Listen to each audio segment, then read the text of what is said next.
Ma'am, kamusta po si Tatay Digong sa inyong pagdalaw? Okay lang naman siya ngayon. He's not in the mood. Naiirita siya sa kuko niya eh. So, pinupit namin. Pinahiram kami ng guarda ng nail cutter. Pinupit namin yung kanyang kuko. And then, spend time yung pag, para hindi siya, hindi siya hait. So, ang ganyan na Alvin. Parang sinafile. Oh, yes. Spend time na in-nail file. And then, sabi ko nga, he's not in the mood. Nagbigay na siya ng kanyang mga huling habilin. Sabi niya, kung saan daw siya mamatay, doon daw siya i-cremate. Okay, so sabi niya, sabi niya, kung mamatay daw siya dito sa Netherlands, wag na daw iuwi yung kanyang katawan sa Pilipinas. Ipa-cremate lang daw siya dito. Yung ashes na lang daw yung iuwi. Yun yung kanyang, and then, sabi ko, i-discuss na lang natin sa susunod kasi hindi ako pro-cremation. Hindi ako pro-cremation. Tapos siya, pro-cremation siya. And then sabi ko sa kanya, so anong mangyayari nito kung kunwari hindi namin sundin yung habilin mo na i-cremate ka? Sabi ko, ilibing ka namin doon sa tabi ng tatay mo. Babalik ka ba? Sabi ko, babalik ka ba? Sabi niya, well, hindi naman, pero pag-isipan ko kung mumultuhin kita o hindi. So, yun yung discussion ngayon. How did you feel po nung nagganyan si Tatay Digong? Kami, nalulungkot ngayon. Daming gusto na umiyak. Well, natural din naman na siguro yung sa 8 years old, no? Na mag-isip ng ganon. So, and mabuti na rin yun na alam nating lahat kung ano yung kanyang last wishes para magagawa yun kapag nangyari na. Are you prepared for that, Vice President? Ang objection ko lang is hindi nga ako pro-cremation. So, ang takot ko lang din is baka multuhin niya ako pag hindi sinunod yung kanyang habilin na magpa-cremate siya. So, yan. Ma'am, once again, you've proven you're a woman of steel kasi yung dalawa mong kapatid na lalaki, very emotional pag nagkaganyan na si Tatay Digong. Where do you get the strength? Well, galing din siguro kay PRD. Diba, turo niya, ilang beses ko na rin nasabi na turo niya talaga na huwag umiyak. In fact, nung isang beses na bumisita kami dyan, na umiyak si Kitty, ay pinagalitan pa niya na sinabihan niya useless yung mga luha. Meron ba ho siyang rini-request meanwhile? Wala.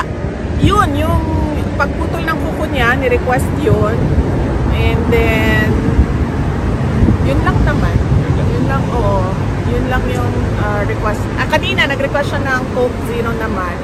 Nabili niyo naman po doon? Yes, nabigay ko naman yung Coke Zero. But I think, kasi hindi na ata siya ina-allow ng Coke Zero. So, nagsisikreto siya doon sa visitors center. Ng Coke Zero. Nasabi ma'am ni Ma'am Elizabeth na tinigil na lahat ng gamot. Is that because wala na siyang sakit or? Hindi ko alam kung anong ni Mama. Hindi ko alam kung anong napag-usapan nila ng mother ko.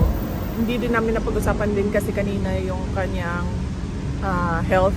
Pero sa nakita ko naman, hindi naman siya. Pumayak siya, sobrang payat lang talaga niya. Pero hindi naman siya nanghihina. Tsaka napansin ko kanina, although hindi ko na mention kasi medyo hindi na maganda yung mood niya. Maganda yung kutis niya. Baka nagsera ba hindi ko nga alam eh. Maganda yung kutis niya. Hindi, kasi pumayat siya, di ba? So you would expect na maglaylay ba? Hindi eh.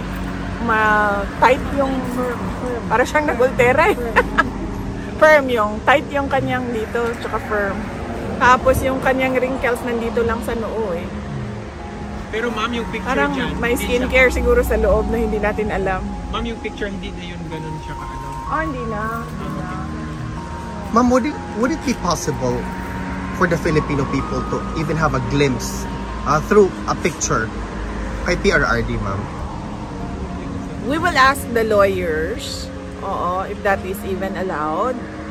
And then we'll ask them to take a photo kung i-allow. Sa politika po, wala kayo napag-usapan sa politika? Wala naman. Nabanggit ko lang sa kanya na Chairman Noor Miswari is sick. He's in Davao City, si Chairman Noor. And then sabi niya na ipaabot daw sa kanya yung well wishes niya. And nag-usap din kami kasi kailangan ko tawagan yung anak ni Chairman Noor Miswari. And then yun lang ang na-discuss namin. And one other Dabawenyo na namatay na binanggit din, discuss namin. And then of course yung father ni Mans, friend kasi ni PRD, discuss din. Well, kailan po ang susunod yung bisita kita tayo? Tomorrow, may bisita kami. Nakalimutan ko lang yung oras. Let me check. Kasi today is 1:30 to 3, no? Bukas is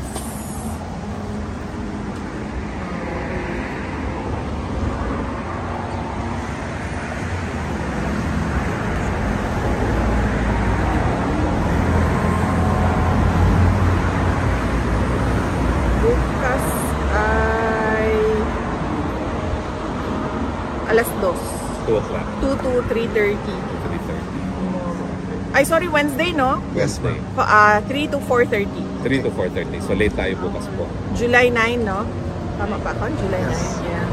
3 to 4:30. Hindi ba nag-work po yung usual charm ninyo sa kanya na pag nakikita kayo, he lightens up? Wala today eh. I think si Manasseh ata yung kinainisan niya eh. Bakit po? Ay, nandito pala si Attorney Mans. Hi, Attorney Mans. Join us, Attorney Mans. Hindi namin alam na nandito ka pala. Hi. So nakapasok po si Attorney Mans. Oo, kami yung partners today. Kaya nga, I was going to ask nasan si Ma'am Elizabeth. Wala. Si Manasseh na yun. So, I think si Manasseh yung